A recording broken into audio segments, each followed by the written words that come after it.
E aí, pessoal, tudo certo? Eu sou o Prof. Diogo Explorador, professor de Matemática e Raciocínio Lógico, e hoje a gente vai resolver a prova do concurso do Banco do Brasil, prova A, que ocorreu no dia 23 de abril de 2023, beleza? Começando aqui com a questão 16, a parte de matemática que estava meio difícil, né, meio complicadinha, mas vou complicar aqui com vocês. Começando com a 16, então, que diz o seguinte: as 2023 assertivas a seguir estão escritas em um caderno. E aí a gente tem a 1, que diz só uma assertiva é falsa nesse caderno. 2, só duas assertivas são falsas nesse caderno. 3, só três assertivas são falsas nesse caderno. E isso vai servir para qualquer N, ou seja, só N assertivas são falsas nesse caderno até 2023, que só 2023 assertivas são falsas nesse caderno. Considerando-se essas 2023 assertivas, o número de assertivas verdadeiras é... E bom, é uma confusão isso aqui, né? Mas vamos dar uma olhadinha. O que é importante a gente ressaltar aqui? A palavra só. Por quê? O só restringe para somente, unicamente, né? Algo único. Então, se eu estou falando aqui que só duas assertivas são falsas, se eu falar que só uma assertiva é falsa, vai ser falso. Porque eu já disse que duas aqui são falsas. Duas assertivas são falsas. Isso é verdadeiro. Então, qualquer número que eu diga aqui, 1, 3, 2022, é falso. Porque eu já estabeleci que o número é duas. Duas assertivas são falsas. Agora tu pode dizer qualquer outro número. 2.000 assertivas são falsas. Tá errado. Qualquer número, qualquer N, tá errado. Porque o número que eu falei que é verdadeiro é 2. Mesma coisa que se eu estabelecer o seguinte. Não, na real, que eu tô falando de... Tô falando na real que 2.022 são falsas. Isso é verdadeiro. Então, 2023 vai ser falso, a 13 vai ser falso e 2 vai ser falso. Porque eu já disse, ó. 2022 são falsas. Então, se eu falar só 2023, tá errado. Só duas tá errado, tá errado. São só 2022. Se tá meio confuso ainda pra ti, vou te dar um exemplo um pouco saindo dessa palavra assertivas aí, falsa, que é muito confuso. Pensa no teu guarda-roupa aí, camisa vermelha, tá? Deve ter uma, pelo menos uma. Mas vamos dizer que tu tem só 3 camisas vermelhas. Só tem 3. Vou botar aqui, 3. Tu só tem 3 camisas vermelhas.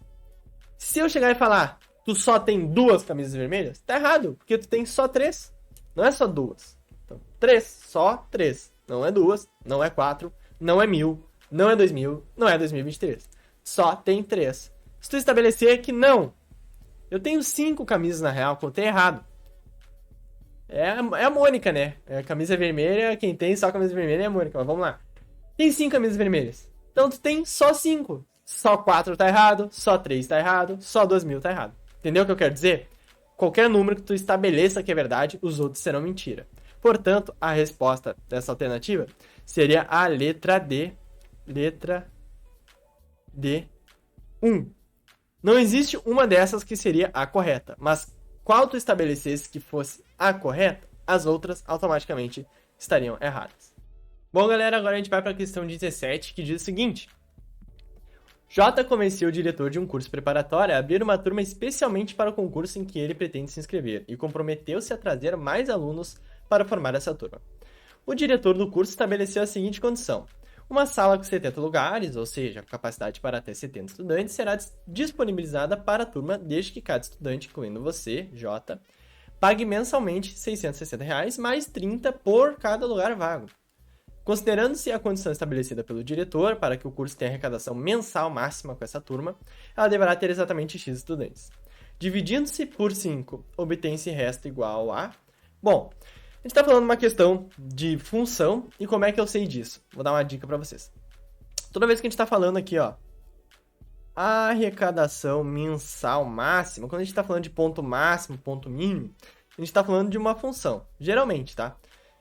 E não é qualquer função, é uma função quadrática, que são aquelas que tem um gráfico mais ou menos assim, ou um gráfico, né, mais ou menos assim. E aí, o ponto máximo seria esse ponto aqui, né? E o ponto mínimo, esse ponto aqui. Bom, isso é só uma dica para vocês. Mas vamos lá, vamos traduzir o que a questão está pedindo. A questão está falando assim, que a gente vai ter um número X de alunos, né? E cada um vai ter que pagar 660, mais 30 por cada lugar vago. Mas como é que eu calculo o número de lugares vagos? Bom, eu tenho 70 lugares. Se eu tiver um número de alunos, por exemplo, um aluno, então eu faço menos um, porque 70 menos 1 dá 69. Quer dizer que eu vou ter um aluno e 69 lugares vagos.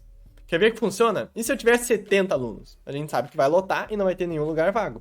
70 menos 70 é igual a zero, logo eu tenho 70 alunos e 0 lugares vagos. Tá bom? Entenderam a lógica? Pode testar com outros números aí, mas isso aí funciona. Então a gente está falando de 70 vezes 70 menos quanto? Menos x, porque a gente não sabe o número de alunos. E aí fecha. E aí a gente já traduziu a questão. Cada aluno, x, vai pagar 660 mais 30 por lugar vago. Agora a gente é só mexer, né, algebricamente aqui, aplicando as propriedades que a gente conhece, que é a distributiva. Por exemplo, 30 vezes 70 menos x é 30 vezes 70, que dá 2.100. E 30 vezes menos x dá menos 30x. O 660 eu copio de novo, mais e o x aqui. Eu posso resolver aqui dentro, então 2.100 mais 660 dá 2.760 menos 30x. Só que tem aquele x ali fora, eu tenho que aplicar a distributiva de novo. Então eu terei que 2.760x menos 30x, e x vezes menos 30x é menos 30x ao quadrado. Ah, tá difícil hoje, tô me confundindo aqui. E beleza, a gente pode inverter a ordem e colocar menos 30x ao quadrado mais 2.760, porque é o formato que a gente está acostumado a ver, né? Menos 30x ao quadrado mais 2.760x. Por que é o formato que a gente está acostumado a ver? Porque a gente é ensinado a decorar, né, a quadrática como sendo ax ao quadrado mais bx mais c. E isso vai casar com o que a gente vai usar agora. Por quê? Como é que eu descubro o ponto máximo dessa função aqui, dessa função f de x aqui? Bom, eu sei que ela tem um gráfico assim, né? Então logo ela vai ter um ponto máximo, que é aqui em cima, que é esse ponto aqui, que é o ponto mais alto, né? O valor mais alto que eu vou ter de y para um certo x. Como é que eu poderia descobrir isso? Bom, tem uma forma que é o seguinte: descobrir as duas raízes e fazer a média delas, porque a média delas vai dar bem onde tem o ponto aqui. Só que isso vai dar uma trabalheira, isso aí vai dar Bhaskara, enfim, a gente não precisa disso. Por quê? Porque tem a fórmula do x do vértice, que é menos b sobre 2a. Mas aí quando mistura a letra, a gente bagunça toda, né? Mas calma, olha só isso aqui. A gente tem que isso aqui funciona. E isso aqui tá no mesmo padrão que aquilo ali. Olha só. Só que ao invés de A, a gente tem o menos 30. Ao invés de B, a gente tem 2.760. E o C a gente não tem. Então C seria zero. Mas para o x do vértice não precisa. A gente só precisa de menos B sobre 2A. Então basta a gente substituir aqui, então. Menos B, ou seja, menos 2.760 dividido por 2A. 2A é 30, é A, né? Então a gente está falando de menos 60. Como é menos com menos, eu posso transformar os dois em mais e fica uma divisão normal. Posso simplificar aqui, dividindo por 10 em cima e embaixo, ou seja, cortando zero. Então eu terei 276 dividido por 6. Deixa eu apagar aqui, para a gente ter espaço, que agora isso aqui não vai nos interessar mais. E agora a gente só tem que fazer uma divisão. 276 dividido por 6. Isso daqui vai nos dar 6, 12, 18, 24. Ou seja, 4 menos 24 vai dar 3. E abaixo 6. 6 vezes 6, 36. Então isso aqui vai nos dar 46. Menos 36, 0. Só que o que a questão diz? Dividindo-se x por 5, obtém-se o resto igual. Então eu vou ter que pegar 46 e dividir por 5. E eu vou ver aqui que por 9 vai dar 45 e vai sobrar 1. Portanto, a nossa resposta é 1. É meio... Algumas pessoas podem se perguntar, tipo, pô, como assim se eu lotar, né? Se eu lotar a sala, não é onde eu vou ter mais renda, né? Mas é porque a gente está falando de uma função quadrática. A gente está falando justamente daquele gráfico lá. Então vai ter um máximo que não vai ser lá no fim. Se fosse uma função linear, aí ela cresceria infinitamente. Ou seja, não ter o x ao quadrado, o x, né? Ela cresceria infinitamente. Então, quanto mais pessoas na sala, mais dinheiro eu faria. Mas nesse caso não é, porque a gente ganha o dinheiro por lugar vago também. Então vai ter um meio termo ali que vai ser o ápice de dinheiro e depois vai começar a decair. Beleza? Então, resposta final, letra B, 1, né? No gabarito, né? Na prova A, gabarito 1. E bom, galera, vamos para a resolução da questão 18, então, que diz o seguinte. A sequência dos primeiros 2.100 números inteiros positivos foi disposta em uma tabela da seguinte forma. E aqui a gente tem uma tabela com linhas e colunas, padrão de toda a tabela. E a gente tem mais o seguinte. Nessa distribuição, as linhas de número ímpar recebem só 6 números da sequência a partir da coluna 1, ficando a coluna 7 vazia. Já as linhas de número par também recebem só 6 números da sequência, mas a partir da coluna 2, ficando a coluna 1 vazia, como pode se observar na tabela. Então, o que a gente tem aqui? Linhas ímpares. E aí, quando a gente tem linha ímpar, a coluna 7 fica vazia. Também temos linhas pares. Que aí a coluna 1 fica vazia. Tá bom. Sendo assim, os números 1808 e 2023 estão escritos respectivamente nas seguintes colunas. E, bom, a gente tem que achar 1808 e 2023. Onde que eles estariam, em qual coluna. Ele não pergunta a linha, mas só a coluna. Bom, vamos lá. Isso aqui é uma questão de sequência, né? Padrão, progressão. E o que é uma sequência? É um conjunto, né, lógico, que tem alguma lógica por trás. Alguma sequência de número ou letras que tem alguma lógica por trás. Nesse caso, a gente pode estabelecer uma lógica que é o seguinte. A gente tem pares e ímpares. Mas se a gente juntar uma linha ímpar com uma linha par, a gente vai ter 12 números. Se eu juntar 3 com 4 de novo aqui, ó, ímpar com par, a gente vai ter 12 números e vai ter aquele formato ali da coluna 1, coluna 7 vazias, quando for ímpar ou par, né? Bom, se eu fizer essa divisão, deixa eu apagar aqui e fazer melhor, que não ficou muito visível isso aqui. Aí vai complicar. Mas divide aí em 1, 2 e 3 e 4, tá? Deixa eu fazer uma linha aqui que divida. Aqui. 1, 2 e 3 e 4. Beleza. Agora eu peço para tu pegar qualquer termo. Qualquer termo. Pega um termo aí. Vamos pegar aqui o 5, tá? Ele tá na linha ímpar, coluna 5. Se eu pegar a linha ímpar, coluna 5 aqui, do de baixo, vai ter 17. Se eu fizer 17 menos 5, eu vou ter 12 como resposta. Então, isso está nos indicando que 12 é a nossa razão nessa progressão. Vamos dar uma olhadinha de novo? 20 menos 8. 20 menos 8 igual a 12. Ou seja, se eu estou no 8 e eu quero saber o próximo termo, eu somo 12 e eu vou ter o próximo termo que vai estar aqui, ó. O próximo termo que vai estar aqui, o próximo termo que vai estar aqui, de 12 em 12. Então, se eu pegar o 1 aqui e o 13, 13 menos 1 dá 12. Agora, o próximo termo é só eu somar 12 aqui, ó, 25. Mais 12, o próximo termo seria 37. E eu sei todos os termos dessa coluna baseado nisso. É só eu ir somando 12. O que eu quero dizer? Vamos pegar o 1 e ir somando 12 e ver se a gente chega no 1808 ou em algo parecido. Para a gente poder ir caminhando, né? Se for na coluna 2, a gente só soma mais um, ou subtrai, enfim, a gente vai caminhando, beleza? Vamos lá, então. Então, eu tenho 1 mais 12 razões igual a 1808. Será que vai dar? Não sei. Vamos subtrair de 1 de ambos os lados, então teremos 12R igual a 1807. Agora a gente vai dividir 1807 por 12.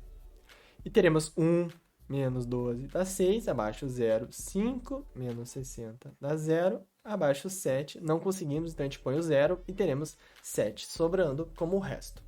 Então, a gente não vai conseguir. Mas o que a gente tem? A gente tem 1 mais 12 e eu vou substituir o R por 150. 150 igual a X. Se eu fizer isso, 12 vezes 150 vai dar 1.800. Que mais 1 vai dar 1.801. Então, eu sei que em algum momento, em alguma linha ímpar, porque na coluna 1 eu só tenho nas linhas ímpares, eu vou ter um 1801 aqui, 1801. Mas eu quero chegar no 1808, então eu vou adicionando aqui, ó, 1802, 1803, 1804, 1805, 1806. Opa, aqui não dá. Coluna 7 não tem quando é ímpar. Opa, coluna 8 não tem quando é par. 1807, 1808. Então, 1808 vai ficar na coluna 3, o que já vai nos excluir 3 alternativas. Ó. Agora a gente fica entre B e E, ou seja, 2023 vai estar ou na coluna B ou na coluna E. E a gente vai fazer a mesma coisa agora, só que ao invés com 1808, com 2023. Então a gente tem que 1 mais 12R é igual a 2023. 12R é igual a 2022. Se eu dividir 2022 por 12, eu terei 1 menos 12 dá 8. Abaixo 2 aqui eu vou ter 6. E aí vai dar 12 mais 1, 7. Vai dar 10. E eu abaixo 2 aqui, que vai dar 8. E aí eu vou ter 96. E vai nos restar, né? Vamos ter um resto 6. Então a gente sabe que não vai dar direitinho. Mas a gente sabe que 168 vai dar um número, né, na coluna 1 aqui. Então a gente tem que 1 mais 12 vezes 168 é igual a x. Vamos fazer esse cálculo então, deixa eu apagar aqui. –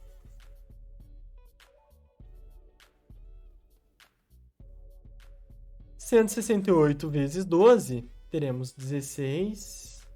13, 3, 0, 8, 6, 1, 6, 1, 1, 2. Opa, desculpa. 2016.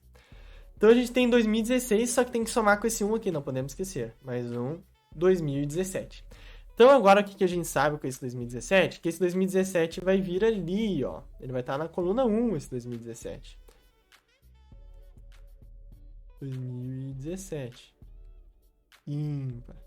De novo, por que a gente sabe isso? Porque a gente pegou 1 e foi somando 12. Quando a gente faz isso, a gente sabe que ele vai estar sempre na coluna 1.